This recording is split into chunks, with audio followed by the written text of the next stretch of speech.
ওলামায়ে কেরামের সাহচর্যে থাকা বা আসা মাঝে মাঝে এটা জরুরি। আমাদের দেশের একজন বিখ্যাত বুজুর্গ মৌলানা শামসুল হক ফরিদপুর রহমতুল্লাহ আলাইহির কথা অনেকেই জানেন।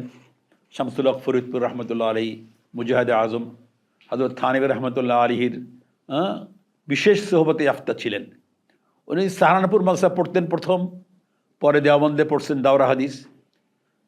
সাহারানপুর থাকা অবস্থায়ও দেওবন্দ থাকা অবস্থায়ও প্রতি বৃহস্পতিবার বিকালে পা হেঁটে 18 মাইল পথ পা হেঁটে আসতেন থানা ভবন থেকে। ওখান থেকে থানভী রহমতুল্লাহ আলীর সোহবতে থেকে ওনার কিছু নসিহত, ইসলাহি কথাবার্তা, কিছু এমনি দেখা, বাস কিচ্ছু না, কোনো কিছু না, কোনো কথাও না, কিছুক্ষণ বসে থাকলে এটাও ফায়দা হবে।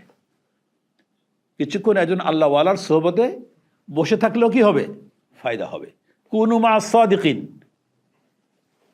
সাদিকদের সঙ্গে থাকো, সাদিকদের কথা শোনো, তাদের নসিহত শোনো, এটা আর এক কথা। সঙ্গে থাকাটাও কি একটা নিজের জন্য কল্যাণকর একটা বিষয়, নিজের ইসলাহের জন্য একটা উপকারী বিষয়।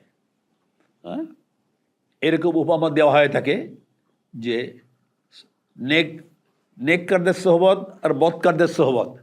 নেককারদের সোহবত হলো আতরের দোকানের মতো।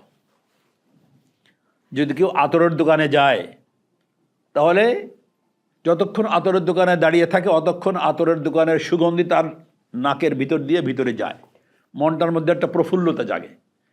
আতর যদি নাও কেনে, নাও দেয়, তবুও আর যদি একটু মাখিয়ে দেয় তাহলে তো আরও ভালো।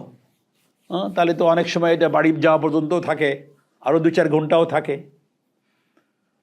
আর বদকারের সোহবতের একটা উদাহরণ দেওয়া হয়, যে কামারের হাপরের ঘর, যে কামার, যেখানে কামার চেনেন, লোহালক্কর দিয়ে দা কাচি তৈরি করে, ওখানে গেলে ওই হাপর আগুন জ্বালায়, আগুনের ফুলকি ওড়ে, ছাই ওড়ে।